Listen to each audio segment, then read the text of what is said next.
Hi guys, welcome back to our channel. This is Pavitra Jagadish. మీకు కనుక నా ఛానల్ నచ్చినట్టయితే తప్పకుండా లైక్ చేయండి, షేర్ చేయండి. Don't forget to subscribe friends. ఈరోజైతే మీకు ఒక ఓరియో కేక్ అనేది షేర్ చేసుకోవాలనుకుంటున్నాను. ఇదైతే నాకు 1K సబ్స్క్రైబర్స్ అయితే వచ్చారండి. సో దట్ నేనైతే ఓరియో కేక్ అయితే ఇంట్లో ప్రిపరేషన్ చేద్దామని చెప్పేసి చేశాను.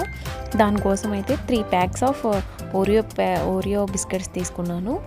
అవైతే మిక్సీ జార్లో వేసేసుకుంటున్నానండి. ఇక్కడ క్రీమ్తో కలిపేసి వేసేసుకోవచ్చు. ఇట్లా అయితే మిక్సీ జార్లోకి అయితే తీసేసుకున్నాను. ఇక్కడైతే 3 బిస్కెట్స్ అయితే తీసుకున్నానండి. సారీ, బిస్కెట్స్ కాదండి, బిస్కెట్ ప్యాకెట్స్ అయితే తీసుకున్నాను. దీంతో చిన్న గ్లాస్తోని షుగర్ అయితే యాడ్ చేసుకుంటున్నాను. ఇక్కడ నెక్స్ట్ వచ్చేసరికి ఒక బౌల్ తీసుకొని దానికైతే గీ అప్లై చేశానండి. గీ అప్లై చేసి మన ఇంట్లో ఉన్న గోధుమ పిండి, మైదా పిండి అయినా సరే దానిపైన వేసుకొని ఉంచుకున్నాను పక్కన. నెక్స్ట్ అయితే ఇక్కడ ఈ బౌల్ తీసుకున్నాను మనం ప్యాక్ని అయితే తయారు చేసుకోవడానికి, కేక్ బ్యాటర్ని. ఇక్కడ మిక్సీ చేసుకున్న జార్లో ఉంటుంది కదా, ఆ మిక్సీ జార్లోది నెక్స్ట్ ఈ గిన్నెలోకి అయితే ట్రాన్స్ఫర్ చేసేసుకుంటాను.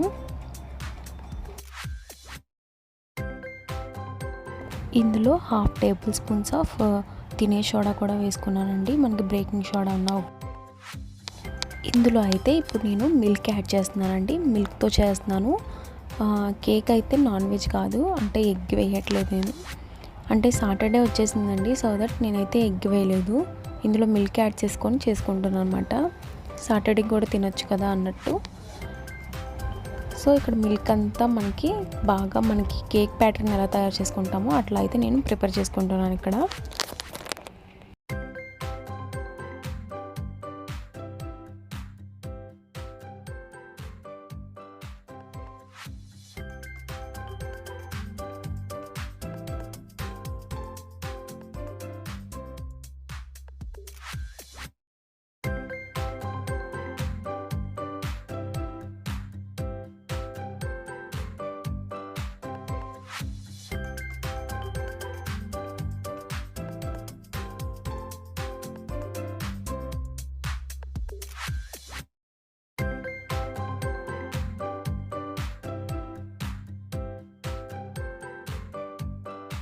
ఇక్కడ వచ్చేసరికి నేను 2 table spoons of sunflower oil అయితే యాడ్ చేసుకున్నానండి. మీరైతే గీ అయినా యాడ్ చేసుకోవచ్చు, లేదంటే ఆయిల్ అయినా యాడ్ చేసుకోవచ్చు. నేనైతే నా స్టైల్లో ఇట్లా ట్రై చేశానండి, బాగా వచ్చింది కేక్ అయితే. నెక్స్ట్ అయితే ఇక్కడ ఇలా ప్యాటర్న్ అయితే ప్రిపేర్ చేసుకొని పక్కన పెట్టేసుకున్నానండి. ఇక్కడైతే ప్యాటర్న్ని బౌల్లోకి అయితే తీసేసుకున్నానండి. నెక్స్ట్ ఇక్కడ కుక్కర్ని అయితే ప్రీ హీట్ చేసుకున్నానండి 15 మినిట్స్. కింద అయితే ఒక గిన్నె అయితే పెట్టుకున్నాను. నాకైతే స్టాండ్ అయితే పోయిందండి, సో దట్ నేనైతే ఇట్లా పెట్టుకున్నాను. ఈ బౌల్ని అయితే దీనిలో పెట్టేసి 15 మినిట్స్ ప్రీ హీట్ చేసిన తర్వాత ఇక్కడైతే ఆ బౌల్ని పెట్టుకున్నాను. మూత పెట్టేసుకొని విజిల్ లేకుండా 45 మినిట్స్ అయితే ఉంచుకున్నాను. తర్వాత అయితే నాకు కేక్ అయితే ఇట్లా వచ్చిందండి. కేక్ అయితే బాగా వచ్చింది. కేక్ వ్యూ అయితే ఇది బ్యాక్ సైడ్ అండి. బ్యాక్ సైడ్ అయితే ఇట్లా ఉంది, ఫ్రంట్ సైడ్ వచ్చేసరికి ఇట్లా ఉందన్నమాట. మనకి ఇంట్లో ఉన్న డ్రై ఫ్రూట్స్ని, టూటీ ఫ్రూటీస్ని దీనిపైన అప్లై చేసుకుంటే చాలా బాగుంటుందండి. డెకరేటింగ్గా ఉంటుంది కదా, చూడడానికి కూడా బాగుంటుంది కేక్. మనం కలుపుకున్నప్పుడు ప్యాటర్న్లప్పుడే కూడా వేసుకోవచ్చు కేక్లో, కానీ సరిగ్గా రాకుండా ఉంటుందేమో అని చెప్పేసి నేను పైన యాడ్ చేసుకున్నాను అనమాట. ఇక్కడైతే డెకరేట్ చేసేసుకుంటున్నాను నేను డ్రై ఫ్రూట్స్ ఇంట్లో ఉన్నవి. నేను ఈ కేక్ ఎందుకు చేశాను అంటే 1K సబ్స్క్రైబర్ సెలబ్రేషన్ కింద చేశానండి. నాకు ఇంత ఫాస్ట్గా 1K అవుతారని అస్సలు ఎక్స్పెక్ట్ చేయలేదు. ఏదో నా ఛానల్ని సబ్స్క్రైబ్ చేసుకున్న వాళ్ళందరికీ థ్యాంక్ యూ సో మచ్ అండి.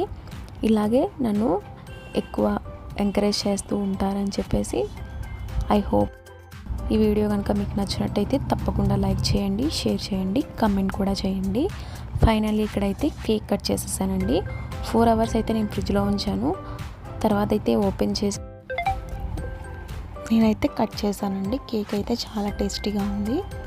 మీరు కూడా ఇట్లా ట్రై చేయండి ఒకసారి అయితే. ఓకే అండి, ఇవాళ వీడియో అయితే ఇది.